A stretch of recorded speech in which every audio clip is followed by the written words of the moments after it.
de la primera carta a los tesalonicenses, probablemente el primer documento apostólico que circula en el primer siglo, bajo la pluma indiscutible de Pablo, Saulo de Tarso, el valeroso misionero que llevó el evangelio en el imperio romano al mundo greco-judío de la época.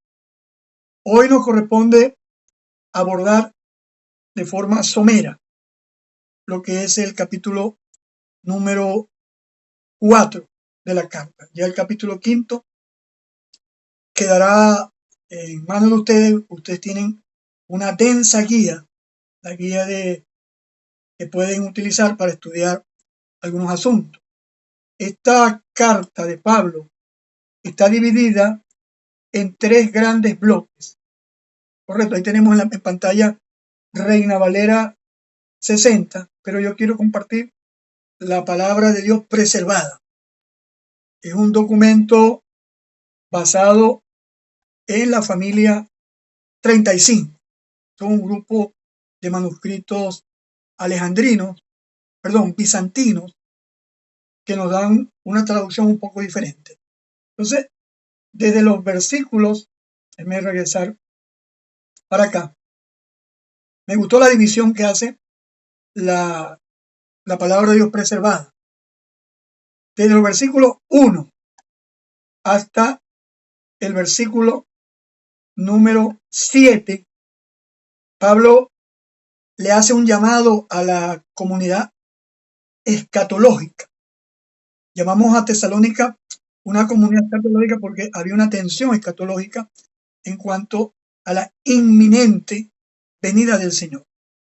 Ellos, al igual que nosotros, creemos que Jesucristo viene en cualquier momento y creemos en la necesidad de estar preparados. Correcto, porque nosotros somos, como decía Pablo en otra carta, del día y no de la noche, para que nos agarre de noche como el ladrón. Nosotros somos hijos de la luz, así que nosotros esperamos la venida del Señor. Y la inminencia estriba en el hecho de que no necesitamos ver una señal, simplemente lo esperamos. Yo no es que estoy en contra de las señales, sino que nosotros esperamos que el Señor venga. Ahora,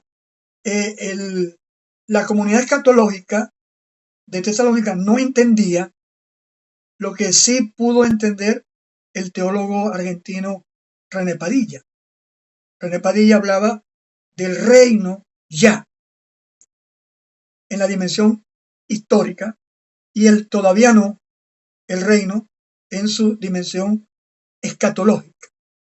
Entonces, algunos de ellos, no entendieron claramente esa palabra, y como nos lo va a decir más adelante, esta epístola y la segunda carta, que es la continuación de esta, nos habla de la necesidad de que ellos entendieran que no tenían que abandonar los trabajos, tenían que elaborar, cada quien dedicarse.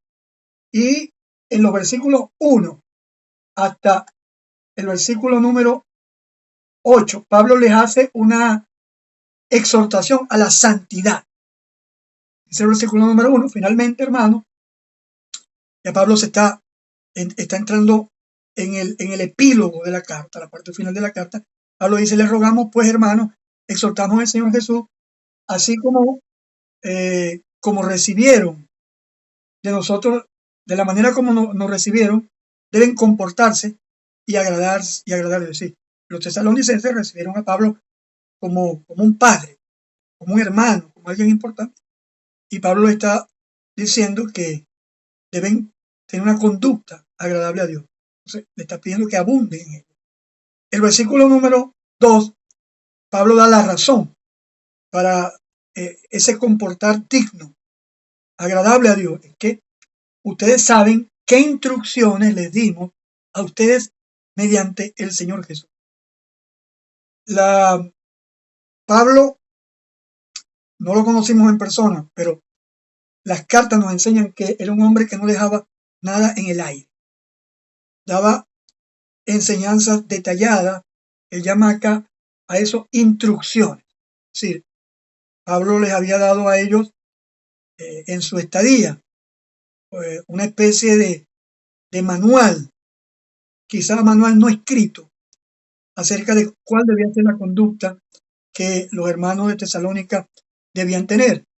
Entonces, esa instrucción era conocida para ellos, si no era una cosa que debían suponer. Y yo creo que en las iglesias necesitamos eso, que la enseñanza sea muy clara, clave y bien específica. Que la gente no diga, bueno, ¿será que un creyente puede mm, beber whisky? ¿O será que un creyente puede tener relaciones sexuales prematrimoniales? ¿Será que un creyente puede ponerse un piercing, un zarcillo? A veces dejamos todas esas cosas en el aire. ¿Cuál debe ser nuestra posición ante la política, ante la sociedad, ante la cultura, ante las relaciones interpersonales? Si no hay elemento que debería dejarse en el aire. Por eso Pablo dice, me propuse anunciaros todo el consejo de Dios. Entonces Pablo dice que da otra razón, la necesidad de la conducta agradable a Dios. Es que la voluntad de Dios, dice el versículo 3, porque esta es la voluntad de Dios, su santificación, que se mantengan alejados de la porneía. Porneía es una palabra muy genérica, que por cierto la usa Mateo cuando dice a no ser por causa de fornicación. Pero la palabra que usa ahí es porneía, Mateo, que tiene que ver con todo una gama de actos inmorales. Pero no voy a discutir esto porque después me disgrego. Pero quiero que sepa que la misma palabra porneía, la palabra que tiene que ver con todo tipo de inmoralidad. Entonces el creyente debe apartarse de todo tipo de inmoralidad. Quizás en la época de Pablo no había esa promoción como hoy en día hay a un clic de distancia de la inmoralidad. Pablo le está pidiendo a ellos, en el caso de ellos, que cada uno de ellos sepa cómo conseguir su propio vaso. Dice, creo que Reina Valera, su propia esposa, pero usa el término vaso, refiriéndose a la ayuda idónea, a la compañera, correcto, en santidad y honor. Y Pablo contrasta la santidad de la unión matrimonial de los creyentes, correcto, con el hedonismo, las pasiones de la sociedad del primer siglo. Pablo dice, no en pasión de lujuria como los paganos que no conocen a Dios. De hecho, incluso los cultos de la fertilidad de las diosas paganas de la época del mundo greco-romano eran cultos donde la inmoralidad se privaba ese tipo de culto. Entonces por eso Pablo dice, escribiendo a los Corintios, la comida es para el estómago y el estómago es para la comida. Era un dicho común de los poetas de la época, pero el cuerpo no es para la fornicación, sino para el Señor. El que se une a una ramera es un cuerpo con ella, pero el que se une al Señor es un espíritu con el Señor, citando a Pablo en su primera carta a los Corintios. Entonces, Pablo dice que nadie se extralimite tampoco y defraude a su hermano en este asunto, porque el Señor es el vengador de toda esta conducta. Es decir, no debe abusar de, me imagino yo, de las mujeres, de las parejas, de los hermanos. Cada uno, porque era muy común en el mundo greco-romano que la gente tuviera incesto, orgía. Cuando revisamos la ruina de Pompeya, vamos a darnos cuenta la proliferación de un arte erótico dentro de esa ciudad al pie del Vesubio, que obviamente fue consumido por el volcán Vesubio. Entonces Pablo dice el Señor es vengador de este tipo de conducta, y esa es la palabra aramea goel, que tiene que ver con el pariente cercano. Aunque el término griego vengador es otro término en griego, viene de ese fondo. El Señor es vengador, que venga. Habían en la legislación levítica ciudades de refugio para que la gente pudiera huir del vengador. Entonces Pablo dice, así como ya lo hemos dicho y advertido. Es decir, ya es una enseñanza repetitiva. Yo le quiero decir a los maestros bíblicos que tenemos en este auditorio digital que no tengamos problemas en muchas veces repetir los temas. Muchos temas bíblicos son inagotables. Y todos los temas bíblicos, las instrucciones bíblicas, siempre serán pertinentes, siempre serán relevantes y siempre tendrán aplicación. Siempre vamos a darle siempre un enfoque. Entonces Pablo dice, ya en efecto, ya lo hemos dicho y advertido. Sí, ya Pablo les está recordando a ellos que son instrucciones que ya ellos habían recibido, pero no tiene problema, como lo dicen algunas frases de otras epístolas, no tiene problema en repetirle. Entonces, Pablo repite nuevamente lo que dice en el versículo 3, porque Dios no nos llamó a la impureza, correcto, sino a la santidad. Ahí está el llamamiento de Dios. No nos llamó a la impureza, sino a la santidad. Usted tiene el programa en la aplicación griego, hebreo, griego, español. Usted puede revisar en esa aplicación cada uno de los términos, porque no tengo tiempo, tengo que avanzar hoy. Entonces la razón es porque el llamamiento de Dios no nos llamó a impureza, sino nos llamó a santidad. Santidad es un concepto bien desarrollado en el Antiguo Testamento que habla de la naturaleza de Dios, un Dios apartado del mal, y el llamado que Dios hace a su pueblo, que también el pueblo sea apartado del mal. Dice versículo 8, por consiguiente, el que rechaza esto, no rechaza al hombre, sino a Dios. Y los maestros prenósticos, los maestros de la época podían decirle a ellos que esto es normal, que este tipo de vida licenciosa, inmoral, es normal, correcto. Como hoy estaba viendo los Juegos Olímpicos, una boxeadora italiana fue golpeada por un atleta trans, creo que era argelino, y la muchacha se quejaba del golpe que le dio el hombre. Entonces, hoy, y la inauguración de los Juegos Olímpicos fue una parodia vergonzosa de el retrato de Da Vinci, de la Última Cena, que aunque es un símbolo, usted puede decir católico, pues es un símbolo que representa más o menos una idea de cómo pudo haber sido esa cena de la visión del Renacimiento.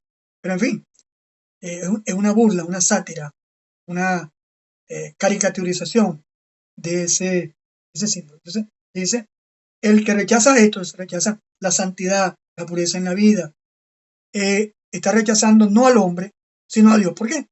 Porque el Señor es el que nos ha dado su Espíritu Santo. Entonces, eso es lo que el apóstol Pablo hace en los versículos 1 hasta el versículo 7. Los versículos 9, correcto, hasta, fíjate que esta versión tiene un aparato crítico.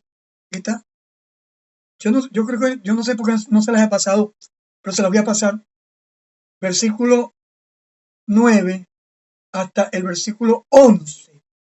Pablo hace un llamado, y voy a tomar prestada la división que hace Palabra de Dios Preservada, un llamado al amor y al trabajo. Son los dos elementos que van incluidos en esto. Ahora, dice el versículo 9, ahora bien, no tienen necesidad que les escriba acerca del afecto fraternal. Había que escribirles sobre la vida de santidad, guardarse de la impureza, pero en cuanto al amor unos a los otros, la comunidad tesalónica tenía esto muy claro. Yo creo que ambos llamados, tanto a la santidad como a ese amor fraternal y verdadero, yo creo que son llamados necesarios para la iglesia del siglo XXI. Y dice Pablo que acerca del afecto fraternal, no, ahora bien, no tiene necesidad que le escriba acerca del afecto fraternal, porque son instruidos por Dios a amarse unos a los otros. El mandamiento nuevo, que Juan hablaría más adelante, de amarse unos a los otros, pues era muy claro. Y dice, y porque así lo hacen con todos los hermanos, más así. La comunidad escatológica de Tesalónica tenía una práctica casi perfecta de lo que es el amor cristiano, ese amor que entrega, que da, que perdona, que cubre multitud de pecados, que sostiene al otro, que ayuda, que ama de forma desinteresada, que está dispuesto a, a avanzar, que está dispuesto a dar. Dana, levantate la mano. Aparece Dana que hubiese levantado la mano, ¿sí? ¿O no? Bueno, si quieres decir Sin algo. querer, ¿Ah? fue sin querer, No te escucho. fue sin querer. Ok, no hay problema. Seguimos adelante. No te preocupes.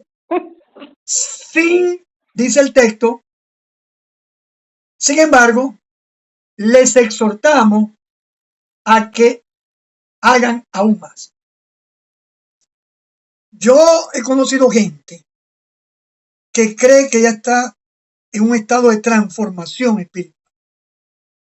Piensan que ellos no necesitan consejo, no necesitan amonestación, que no necesitan estudiar, que se la saben todas más una. Y Pablo dice, hermanos, les exhortamos a que hagan aún más. Es decir, siempre habrá la posibilidad de amar más, de caminar en un nivel de comunión y santidad mayor. Siempre habrá la oportunidad de crecer en el conocimiento, siempre habrá la oportunidad de servir al Señor con mayor pasión e intensidad. Que ninguno de nosotros nos sintamos ya, llegamos a la meta. No, digamos como Pablo, prosigo a ver si logro abrazar aquello por lo cual fui abrazado o sujetado por Cristo. Entonces, lo que sí Pablo les dice a ellos en el versículo 11 es que procuren estar tranquilos en sus propios asuntos. Correcto. Habla de negocio. Correcto. Está hablando de que ellos se dediquen, gente que ama al hermano, que sirve al hermano, que se entrega por el hermano, pero siempre habrá cosas que corregir. Y en el caso de la iglesia a Tesalónica, ellos necesitan estar tranquilos, quietos. Correcto. Yo lo decía en unas clases anteriores, aunque nosotros esperamos al Señor, ¿verdad? Sabemos que Jesucristo viene en cualquier momento, eso no me debe perturbar, no me debe sacar de mi equilibrio mental y emocional. Correcto. Hay gente que anda con una desesperación, que esto viene pronto, y dígame si me quedo, que no sé qué cosa, que si viene el anticristo y me lleva, que no sé si viven. Entonces, no. Nosotros esperamos que Jesucristo venga, pero estamos tranquilos, estamos confiados, estamos seguros, estamos afirmados en Él. Él no nos va a agarrar como ladrón en la noche a nosotros. Nosotros no somos hijos de la oscuridad, como dice Pablo a los romanos, somos hijos de la luz. Así que, por eso la exhortación a estar tranquilo. Hay gente que se mantiene preocupado porque vio un eclipse del uno, eclipse de sol, que la vaca la sana, que en el Medio Oriente están restaurando el templo, que compraron el terreno, que no sé qué cosa, que apareció un Mesías allá en Israel, que no sé qué. No, no, no, no, tranquilo. Usted y yo esperemos con tranquilidad, así como dice Santiago. Nosotros esperamos la venida del Señor como el agricultor espera la lluvia temprana y la lluvia tardía, la lluvia de la siembra para sembrar semillas y la lluvia tardía que es la lluvia de la cosecha. Hay un periodo, un intervalo entre una y la otra, entre la siembra y la cosecha. Entonces el agricultor no puede ser impaciente, nervioso, y mucho menos estos eventos. El templo lo están terminando desde que tengo, sí, por supuesto, Douglas, están terminando el templo y la vaca la sana, ya, y la abominación desoladora, y qué le puedo contar, ¿no? Tantas cosas que soy convertido del 86 y he escuchado que en septiembre, que en octubre, que en diciembre, que en 1989, que en 1991, que en el 2005, que en el 2015, que en el 2000, no sé cuánto. Entonces, el día ni la hora nadie lo sabe. Dijo el Señor, solamente el Padre. No os conviene a vosotros conocer los tiempos y las sazones que el Padre puso en su sola potestad, sino recibiréis poder y me seréis testigos en Jerusalén, tanto en Samaria como en Judea y hasta lo último de la tierra. Estoy leyendo la versión Almeida en portugués. Traduce estos adverbios de forma como adverbios correlativos, hablando de la simultaneidad de la gran comisión. Entonces, Pablo dice, y que trabajen con sus propias manos, como yo les he instruido. Es decir, ellos tienen el ejemplo de un hombre como Pablo, que trabajaba arduamente. Pablo dijo en el discurso a los ancianos, yo soy libre de la sangre de todos. Pablo dice, yo no he codiciado oro, ni plata, ni piedras preciosas, ni nada. Con estas manos he trabajado para mí y para los que están conmigo. Entonces Pablo sabía lo que era trabajar, lo que era laborar, lo que era esforzarse. No como los predicadores de la pseudo prosperidad, que lo que están es loco por vaciarle la cartera a la gente. No, los tesalonicenses tenían un ejemplo. El caso del equipo apostólico que trabajaba.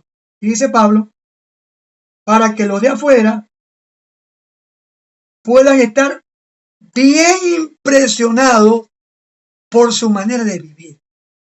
Que la gente no diga que los pastores somos mantenidos, que los pastores son unos sinvergüenzas, que nos acostamos con todas las hermanas de la iglesia, que te puedo contar tantas historias que yo he escuchado, que nos robamos los diezmos, que nos robamos la plata, que nos robamos cosas, y que los evangélicos somos unos mantenidos. No, no, no.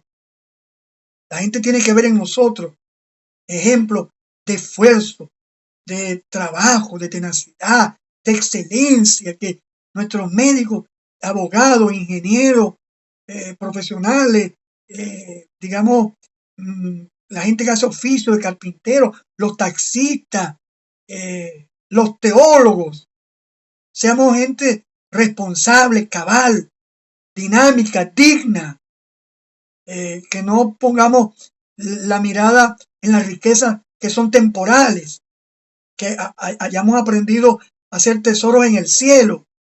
Entonces dice Pablo, para que los de afuera puedan estar bien impresionados por su manera de vivir y que ustedes no tengan necesidad de nada. Correcto. Esa actitud de mendicidad. Yo tengo 30 y pico años en el pastorado. Desde los 20 años en el pastorado. Y he visto mucha necesidad. He visto mucha gente que de verdad necesita. Gente que debe ser sostenida. Pero también he visto gente que dentro de la iglesia que se ha acostumbrado a la mendicidad, a pedir, a depender de que siempre le den. Entonces, por eso Pablo dice que ustedes no tengan necesidad de nada. Por eso dice en la carta a los Efesios el que hurtaba no hurte más, sino que trabaje con sus manos para que tenga que compartir con los que padecen necesidad. Entonces ahí está la labor práctica. Luego, los versículos 13 hasta el 18, Pablo nos hablará acerca del consuelo que trae la parusía. Parusía es el término griego que traduce básicamente presencia o venida. Es un término que hay que interpretarlo dependiendo del contexto. El contexto es definitivo a la hora de la interpretación. Hay que manejar el contexto para saber cuál es cuál. Entonces, lo primero que Pablo hace es que no quiere que sean ignorantes con respecto, y es una frase muy paulina. No quiero que ignoréis que vuestros padres, no quiero que ignoréis acerca de los asuntos espirituales, que Reina Valera traduce dones espirituales, cuando debería traducir asuntos, acerca de los neumáticos, los asuntos espirituales. Entonces Pablo dice que no debemos ser ignorantes con respecto a los que han dormido, hablando del término coimenterium, aquellos que han partido. Está hablando obviamente de los hermanos que partieron con el Señor, que fallecieron, que murieron, porque la Biblia habla de muerte. A veces nosotros los cristianos decimos, no, que partió con el Señor. Ok, está bien, pero la Biblia habla los muertos en Cristo. Sí, se murieron, porque al fin y al cabo muerte es separación. Separación de la parte física, la parte espiritual, separación también de la parte física y la parte, perdón, la parte espiritual del Señor, que es la muerte espiritual, y la muerte eterna, que es la separación eterna entre la persona y, digamos, la vida eterna. En el lago, que arde fuego y azufre, tinieblas de afuera, el horno de fuego, en fin, todas las figuras que la Biblia utiliza para la condenación eterna. Entonces, había una preocupación obvia y evidente en los tesalonicenses porque habían partido, estaban esperando que Cristo viniera, correcto. Y eso trajo obviamente desasosiego, duda, y no hay nada en la vida que carcoma más que la duda y la incertidumbre. Por eso Pablo envió con rapidez, con prontitud esta carta, porque había mucha preocupación, tanto por la inminencia de la venida del Señor y también un grupo, quizás mayoritario de Tesalónica, estaba preocupado por los hermanos que habían muerto, correcto. Los que habían, utiliza aquí un eufemismo, este dormido es lo que se llama eufemismo. Eufemismo es una figura de dicción que lo que hace es suavizar el sentido. Por ejemplo, nosotros en vez de decir parir, decimos dar a luz, correcto. Y eso es eufemismo, pues suaviza el sentido. Entonces, en vez de decir murieron, dicen dormido. Entonces, la razón es para que no se aflijan, para que no os entristezcáis como los que no tienen esperanza. Entonces, hay una gran diferencia entre nuestra actitud hacia la muerte de los seres queridos. A veces yo escucho con preocupación en funerales, que los hermanos le decimos a la gente, tenga resignación, Él está en el cielo, está en un mejor lugar. Yo creo que a veces somos negacionistas de la naturaleza integral del ser humano. Yo creo que la persona tiene que llorar, tiene que dolerle la partida, la muerte física de un ser querido. Hace 2 años y pico murió mi mamá, una mujer de 80 años, muy sana, muy fuerte, mi madre. Y yo yo quedé seco. No había lágrimas ya que botar. Pero yo siento que hice un duelo correcto. Mi esposa es psicóloga y habla de la forma como se enfrenta al duelo. Hay gente que sí, somos muy minimalistas con la muerte. Correcto, Douglas. Entonces, ese duelo, le decimos a la gente, no llore, que en el cielo no hay lágrimas, que tenga resignación. No, cuando yo voy a un velorio, usted me escuchará decirle a la persona, estamos contigo, estamos aquí a tu lado, estamos contigo en este momento de dolor. Nos duele la pérdida de tu familiar también. Que el Señor nos consuele. Esas son mis palabras. La gente queda impresionada. Correcto. Entonces, los hermanos de Tesalónica estaban preocupados por el futuro, porque los paganos hablaban del Hades como un lugar de oscuridad. Hades era creo que era uno de los hijos de Zeus, o hermano de Zeus. Yo no he visto los Avengers, esas cosas, ni Thor, pero por ahí, ¿no? Un dios de la muerte. Y para los judíos existía el Sheol. En el Sheol, ¿quién te alabará? El Sheol era un sitio de sombra, de muerte. Por eso decía David, no dejarás a tu siervo que vea corrupción, no lo dejarás, su alma se corrompa en el Sheol. Sheol era un lugar de oscuridad, de incertidumbre, de penuria, de penumbra. Por eso los judíos querían vivir siempre. No estaban interesados como los evangélicos en irse para el cielo. Los judíos tenían la expectativa de larga vida y esperaban un reino milenial, un reino terrenal. En eso tenemos que revisar alguna postura escatológica nuestra. Entonces, Pablo les habla de que hay esperanza de que algo va a ocurrir, hay esperanza de que ellos tienen vida eterna, de que están con el Señor. Pablo decía, estoy en entredicho, si estar con ustedes, estar con él, partir o morir y estar con el Señor. Pablo sabía que si partía, estaría con el Señor. Algunos dicen que los que se mueren van a estar en el seno de Abraham, que no sé dónde, que si el pacto de la guacharaca. Usted perdóneme, pero Pablo dice, partir y estar con el Señor. Así que cuando yo parta de esta tierra, no es que voy a estar en un lugar intermedio esperando no sé qué cosa. Yo voy a ver con mis ojos a mi Salvador. Cara a cara le veremos.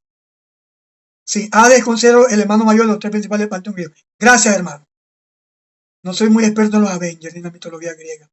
Entonces, cara a cara espero verlo, más allá del cielo azul, como decía el himno antiguo. Job, en su ignorancia teológica, decía, después de deshecha esta piel, con mis ojos yo veré al Señor. Yo sé que mi Redentor vive. Yo sé que mi Goel, el pariente cercano, vive. Entonces, ahora Pablo nos va a dar ahora razones teológicas en cuanto a mantener la esperanza de que los muertos, que los que han dormido, nosotros los que estamos vivos, tenemos que mantenernos con una esperanza firme. Como decía el apóstol Pedro, esperamos cielo nuevo y tierra nueva, donde muere la justicia. Entonces Pablo dice, pues ya que creemos, fíjate que Reina Valera traduce sí creemos, pero ese sí lo traduce ya que, es decir, de una forma argumentativa. Ya que creemos que Jesús murió y resucitó. Y este murió y resucitó, alumno de griego, está en auristo, un hecho que ocurrió. Ya que creemos, está aseverando la creencia que Jesús murió y resucitó. Y Pablo utiliza un adverbio comparativo. Dice, así Dios traerá con Jesús a los que han dormido en él. Es decir, la seguridad de la resurrección de los muertos está en la muerte y la resurrección de nuestro Señor y Salvador. Esa muerte y resurrección de Jesucristo es el sello de confirmación de lo que va a pasar. Ustedes creen, ya que creemos que Jesús murió, resucitó, lo tenemos por seguro. Bueno, así también Dios usa el futuro, traerá el futuro de indicativo, habla un hecho seguro que va a ocurrir. Dios traerá con Jesús. Si la resurrección es una obra de Dios Padre, y Dios Padre traerá con Jesús, Yeshua, Jesús, el Salvador, a los que han dormido con él. Es decir, esa es la seguridad que nos da una correcta teología. Para los que dicen que la teología no es importante. Lo importante es sentir y experimentar. Bueno, sentir y experimentar es importante. Pero permita a Dios que ese sentimiento y experiencia tengan un fundamento sólido de la palabra de Dios que vive y permanece para siempre.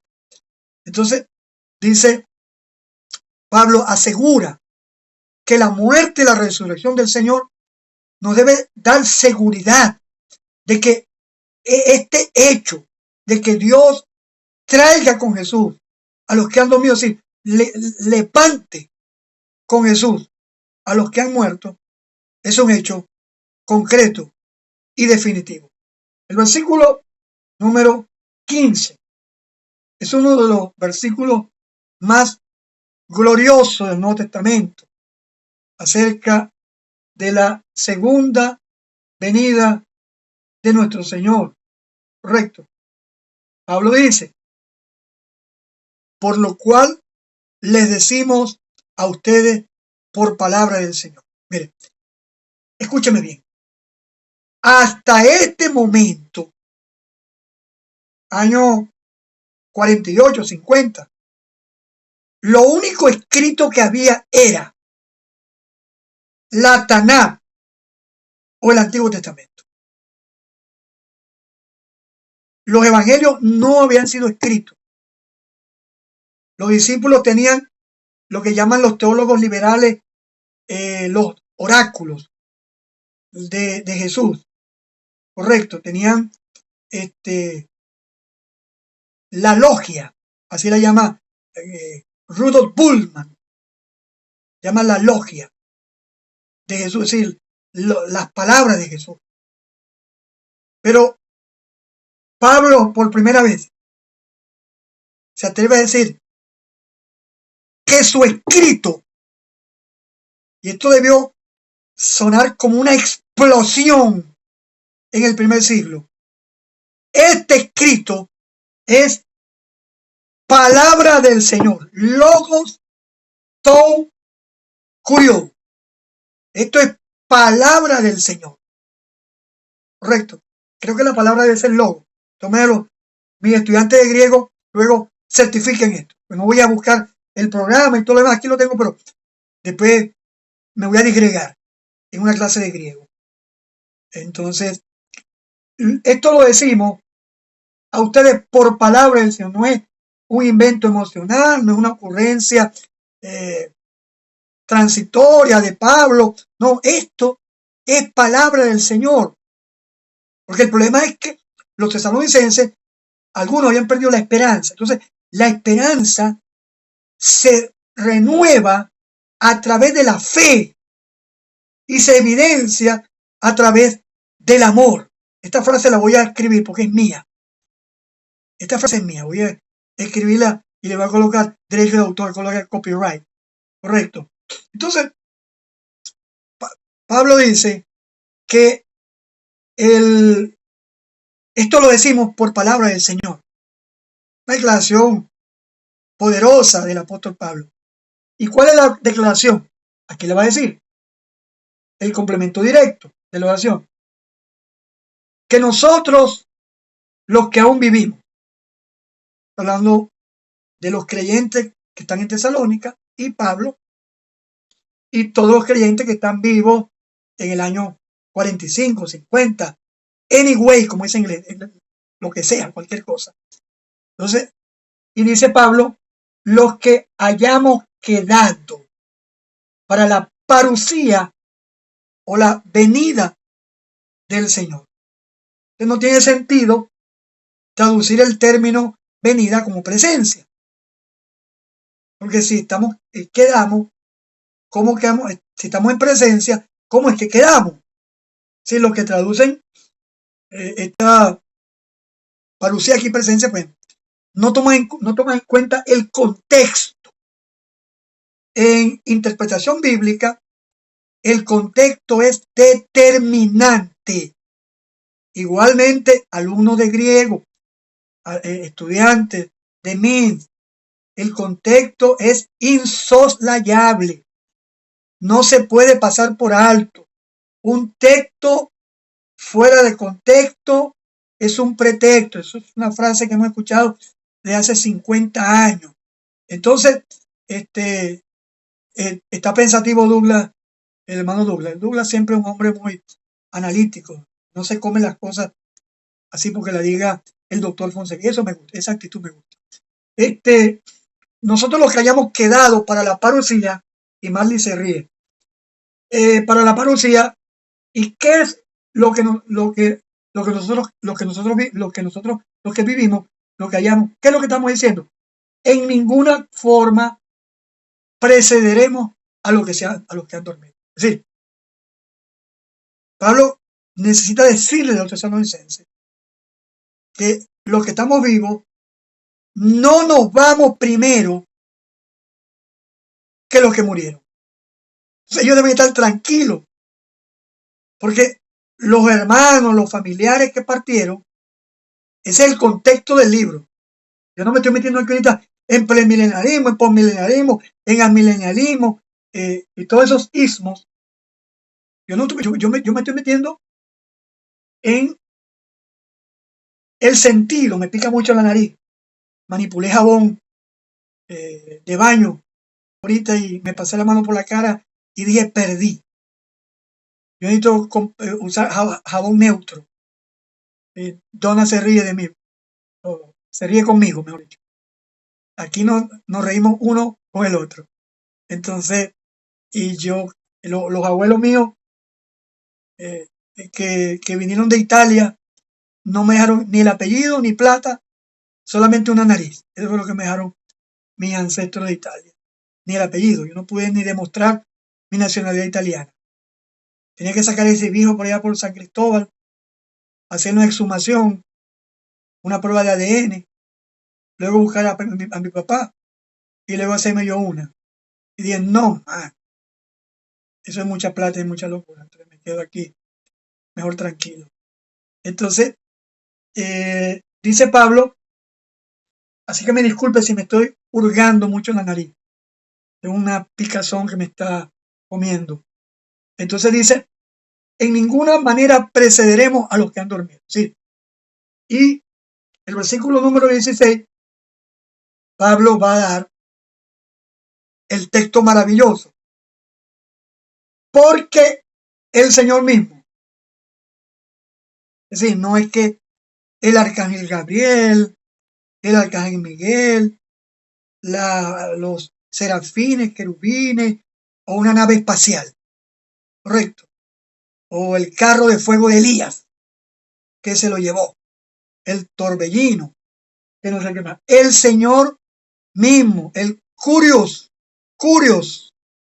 el mismo Adón, Señor, amo, el Rey, soberano, el Señor mismo. Por eso los tesalonicenses tienen que tener confianza y nosotros también, porque es Él mismo.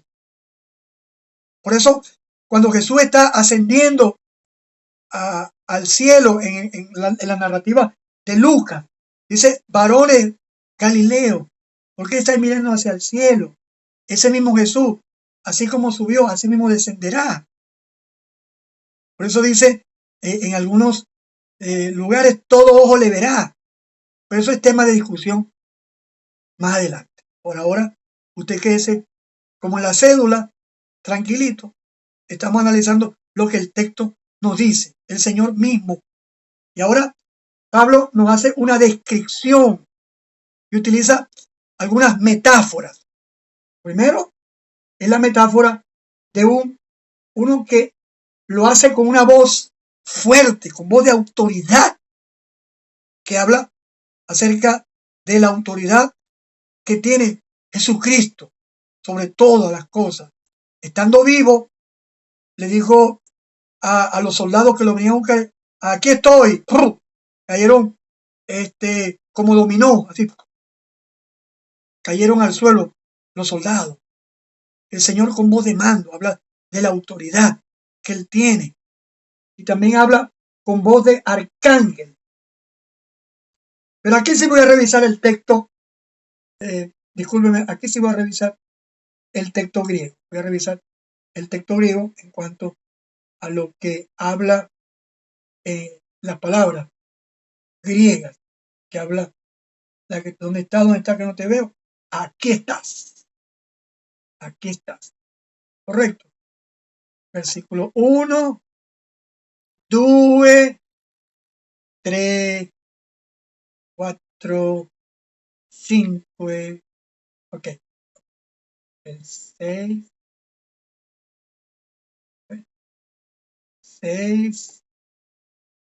7, perdón, porque lo estoy pasando a pie. Versículo 8, 9, 10, 11, 12, 13, 14 y... Ajá, miren los alumnos de griego. Aquí está. Mire. Esta es una de las negaciones más fuertes del griego. Ou con ahorita.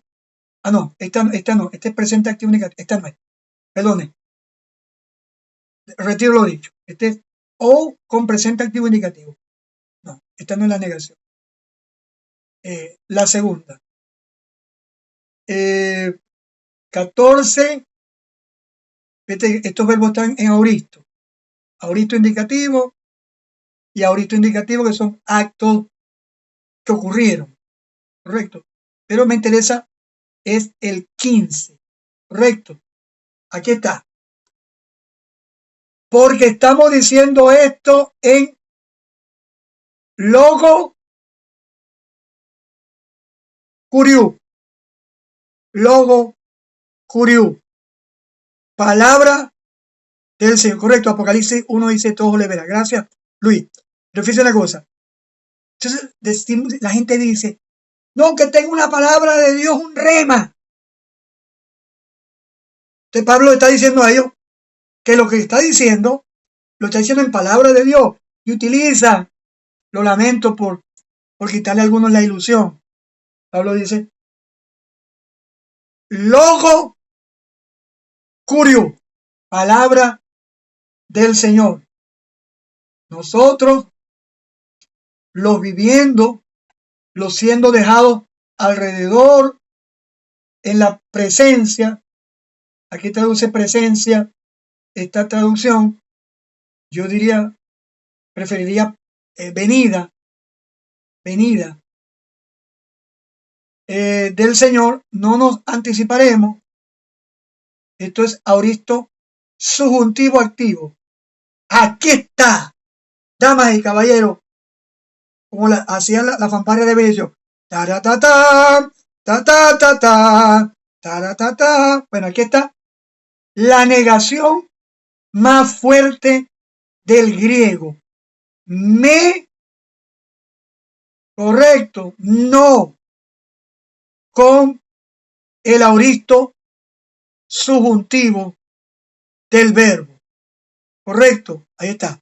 Auristo subjuntivo activo. Eso quiere decir que ni lo piensen, que ni se les ocurra, que ni a tiro, never in your dream, como decíamos, como decimos en inglés, ni lo piensen ni lo sueñen. Y nosotros, de ninguna manera, no hay manera alguna que nos anticipemos a los que durmieron. Versículo número 16.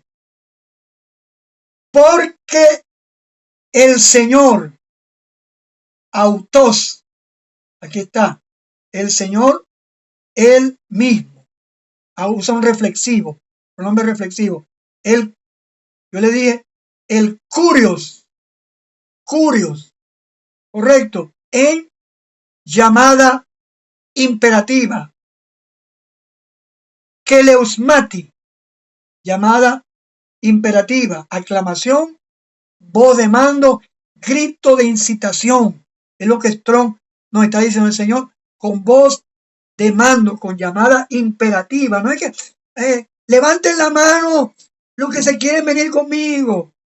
¿Cuántos están de acuerdo conmigo? No, eso es, viene, declara con poder y dice acá el texto. En Fone Arcángelu. Aquí está. Aquí está. En Fone Arcángelu.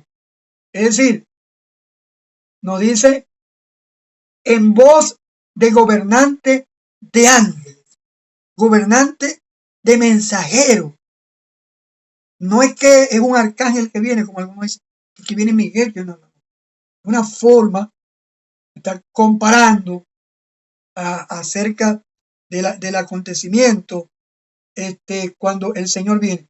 Y utiliza la otra metáfora que es en trompeta de Dios. Salpingi Seu. Aquí está. A ver, no te me vayas. Quédate allí. Salpingi. Aquí está. Seu. Correcto. Aquí está hablando trompeta de Dios. Algunos dicen que la fiesta de los tabernáculos, que va a tocar la trompeta, por eso es en septiembre del 2024, el 18 de septiembre. No. Para mí todo eso cae en el terreno de la especulación. Simplemente aquí Jesús está hablando tres metáforas. Metáfora de la voz fuerte, de la voz del gobernante de los ángeles y la voz de la trompeta, de la convocatoria que se hace. ¿Correcto? Porque no solamente en la fiesta de los tabernáculos había voz de convocatoria. En muchas ocasiones se tocaba la trompeta para convocatoria. Así que no vengan con ese cuento chino o esa película de vaquero. Entonces, dice, descenderá, futuro indicativo medio, es decir, que lo hará con mucho interés. Kata besetai. Correcto, es voz media, implica sumo interés. No me quede subrayar la capa. ¿Qué pasó, capa? No me quede subrayar la capa. Vamos de aquí para acá. Aquí me subrayó la capa. Kata besetai es futuro, una acción cierta. Y la traduce Strong, no la proporciona. Descendió, descendía, desciende. Correcto.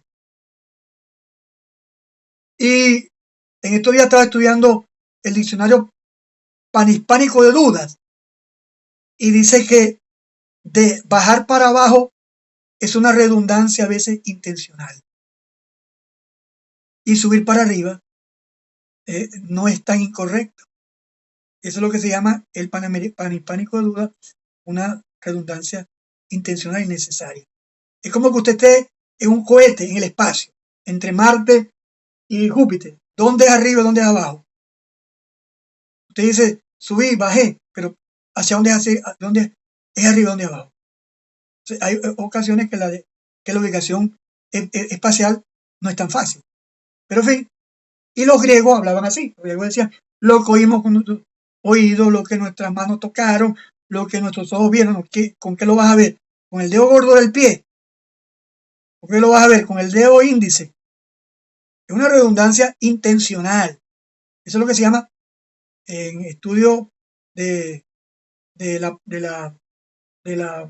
figura de dicción, la redundancia intencional. Entonces dice, descenderá, y dice acá, descenderá Apo Uranú. Aquí está, Uranú, Uranú. Los dos dictongos U, O, U y O, U suenan U. Uranú. Y aquí está la preposición Apo, que traducen desde. Es la preposición Apo, que la traduce. Aquí está, como Strong no lo dice, desde, una partícula que indica fuera, algo cercano, en el sentido de lugar. Es decir, ¿de dónde viene él? Descenderá del cielo. Correcto. Ahora, hay quienes hablan de 7 cielos. Los 7 cielos, yo no sé si la forma cabalística judía, pero la Biblia habla de tercer cielo. Obviamente el cielo físico que vemos, más allá de la parte atmosférica, y por supuesto el cielo, el uranois, donde la Biblia dice que nosotros estamos sentados con Cristo en los uranois, en los lugares celestiales. Jesús dijo, el reino de los cielos se ha acercado. Ahí le dejo esa duda para que usted profundice.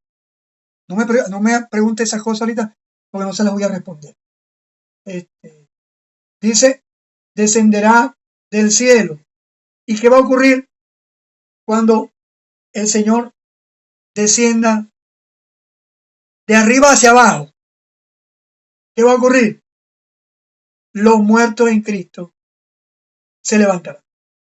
Futuro, indicativo, voz media.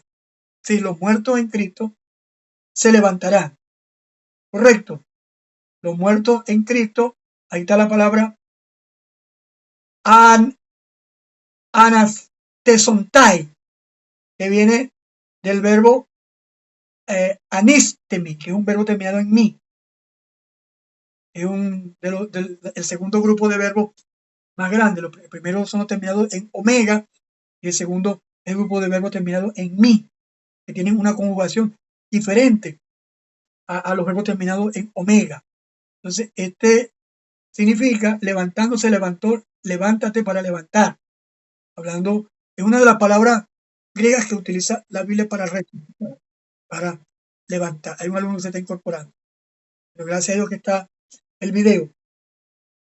Y los muertos, los necros. Atención ahí los médicos, los bioanalistas y todos los profesionales de salud, profesores de biología y todo lo demás. Ahí está el término necros, de necropsia. Correcto, necros. Traduce muertos, muertas, literalmente alguien que se murió. No es que van a levantar a los muertos espiritualmente. No está hablando de muertos espiritualmente. Está de gente que templó la pata. Para que me entienda usted en un lenguaje muy académico. Gente que peló gajo, que templó la pata. ¿Ya? Esa es la gente que está hablando. Muerte de la célula, correcto. A veces yo me pongo bastante académico con esta forma de templar la pata, peló gajo, quedó templado.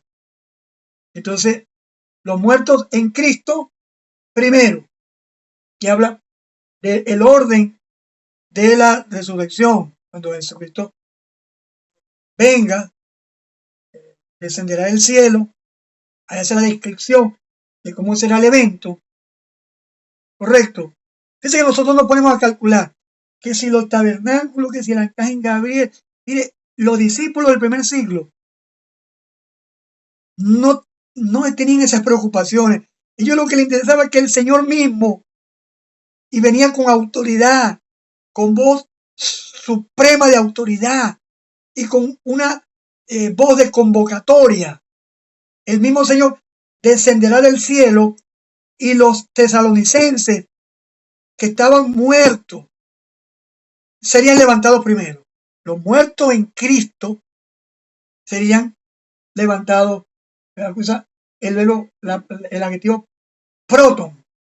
Ahí viene la palabra prototoco, proton, los primeros.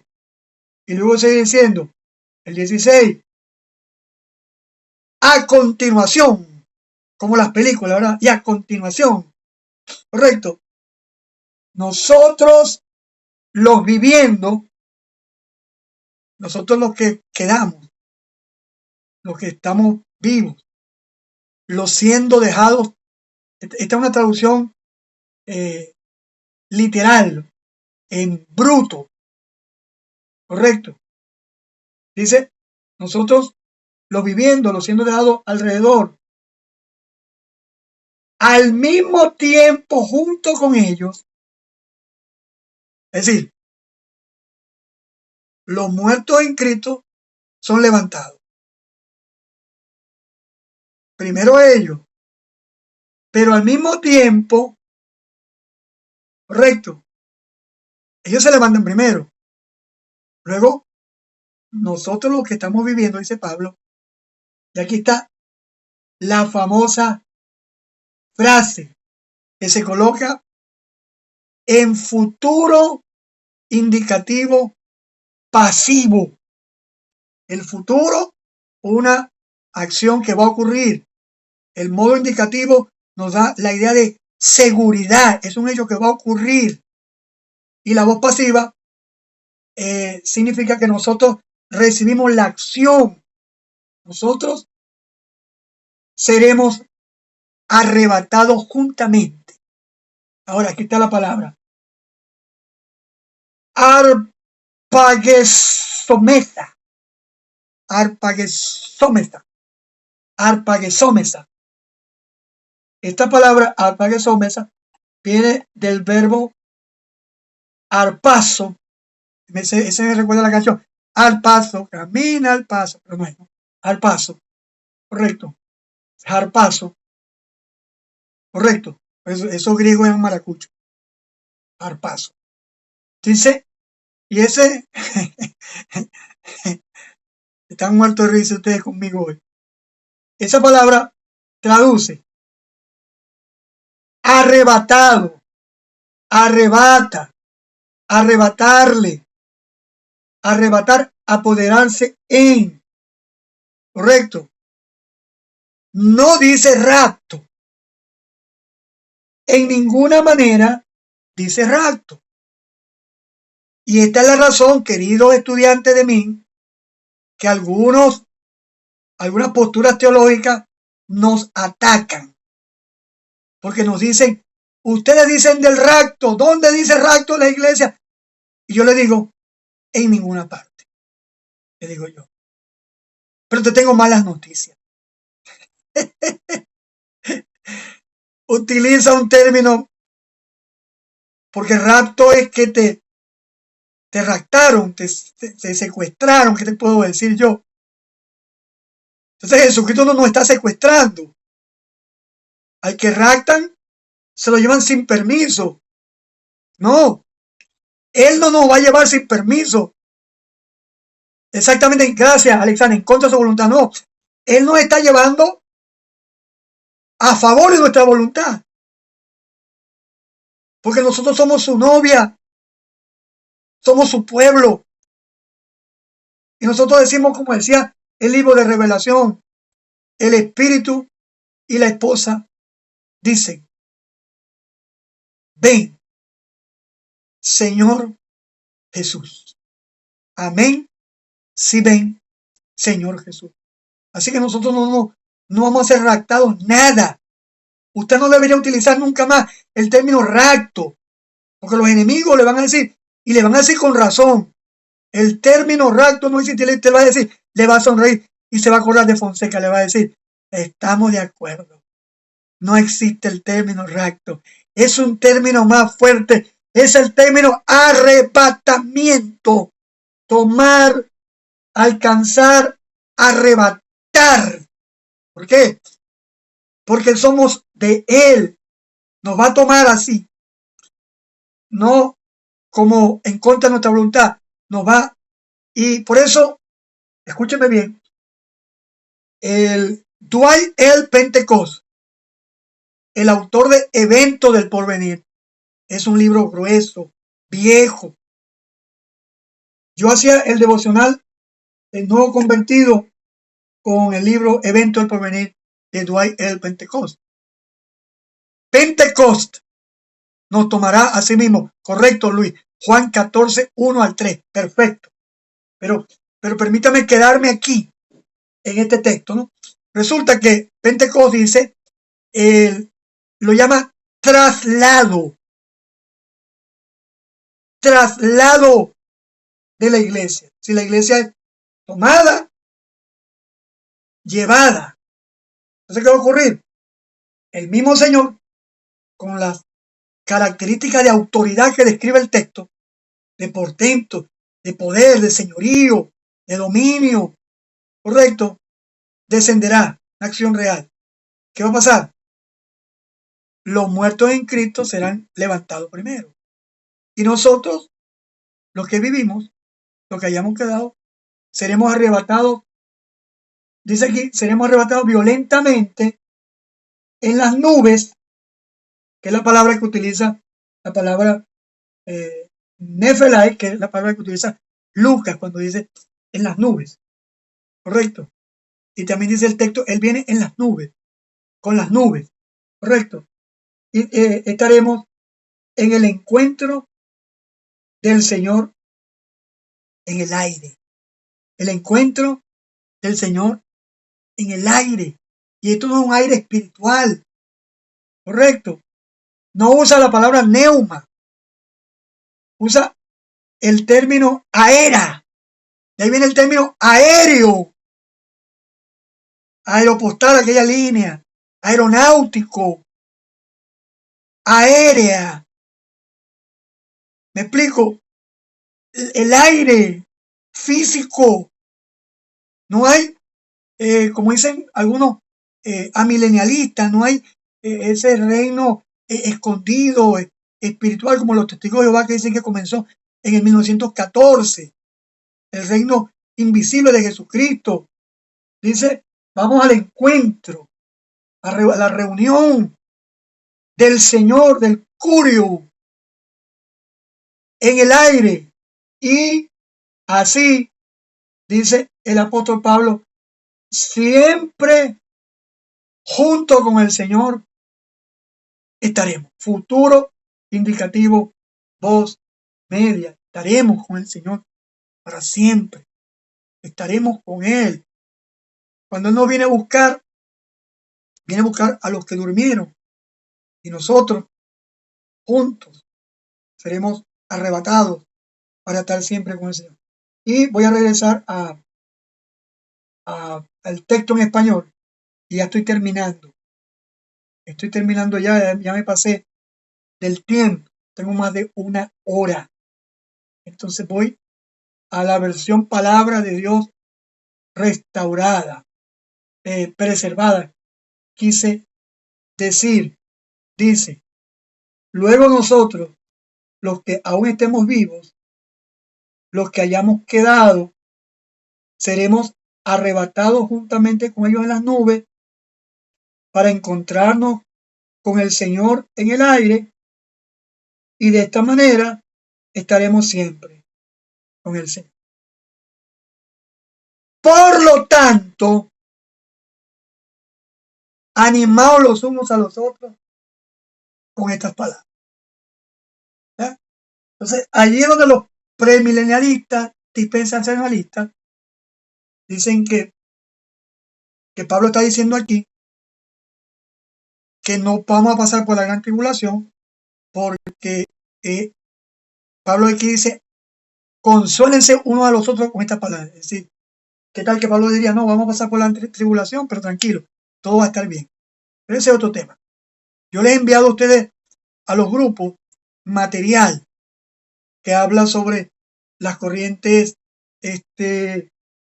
dispensacionalistas, pero voy a mostrar, creo que por aquí tengo una foto de las corrientes de pensamiento. Voy a buscarla acá y ya estamos terminando esta clase. Gracias al Señor Todopoderoso por darnos fortaleza. A ver si tengo la foto acá. ¿Dónde está la foto? ¿Dónde estás que no te veo? Foto. ¿Qué te me hiciste?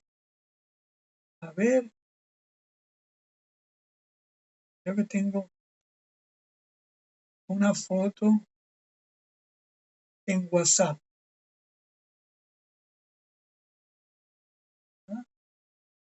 Desde que está Marley Barrera, La Cruz. Mira, ya ustedes vieron cómo los coloco yo en mi chat personal. Voy a buscar aquí. Myself. Myself es donde yo mismo me envío notas. No puede ser que lo borré. Borré la foto. A mí mismo. A Eliu Hernández. Ahí está. Ahí aparece el hermano Eliu Hernández. Déjame ver. A ver dónde estás que no te veo. Bueno, no voy a perder mi tiempo. Después en otra charla les hablaré de las corrientes milenialistas.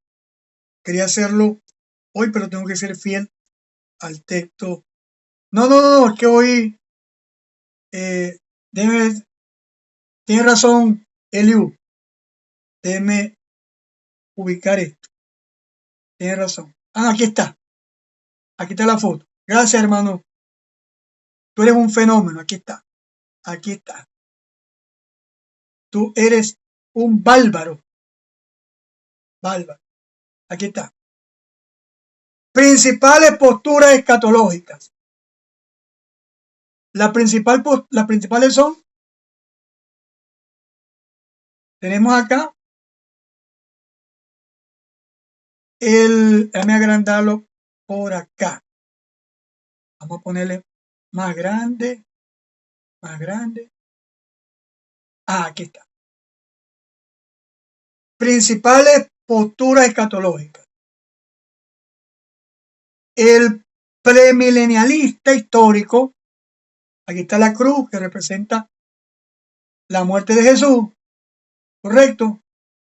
Luego viene la tribulación, es un periodo indeterminado, probablemente 7 años, y viene luego la segunda venida de Cristo, resurrección y arrebatamiento. Es decir, el premilenialista histórico es post-tribulacionista. Cree que la iglesia va a pasar por la gran tribulación y que Jesucristo vendrá después de la tribulación por su iglesia y luego con su iglesia. Es decir, arrebatamiento y segunda venida es un solo evento. Y luego vendrá el milenio de 1000 años sobre la tierra. Voy a repetirle. Muerte de Jesús, la gran tribulación. Después que termina la gran tribulación, se conoce esa estructura como línea de tiempo. Gracias, Luis. Hoy me pasó David una línea de tiempo histórico de las denominaciones, por cierto. Tenemos luego la segunda venida, que es uno solo. No hay arrebatamiento secreto. Luego la gran tribulación, la segunda venida, no. Para el premilenialista histórico, ellos creen que después de la tribulación, la iglesia pasa por la gran tribulación, luego viene la segunda venida. Luego viene el premilenialista dispensacional.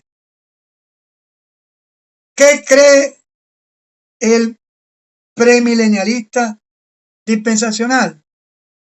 Simplemente está la muerte de Cristo. Aquí está el famoso rapto secreto. Lo llamaríamos arrebatamiento o traslado. Luego viene los 7 años de tribulación y finalmente la segunda venida visible de Jesús, correcto, y luego el milenio.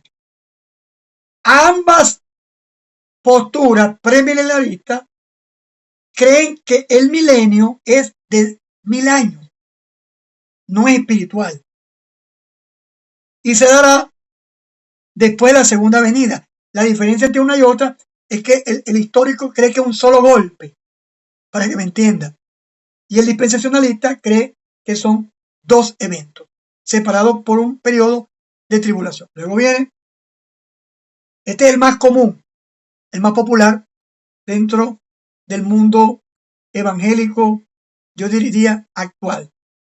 Luego viene el postmilenialismo, correcto. Habla de la muerte de Cristo, habla de un milenio que no sabemos cuándo comenzó, correcto. Va a ser un periodo de paz y la iglesia, a través de su crecimiento, va a la conquista de la iglesia, de la estructura de la sociedad. Eso es presencia, parucía, segunda venida, correcto. Aquí está, segunda venida de Cristo y juicio final. Para ellos, la segunda venida de Cristo es después del milenio. Por eso se llama post, perdón, aquí está. Ya va, ¿qué pasó aquí? No me salió el amilenialista. Ya va, ya va.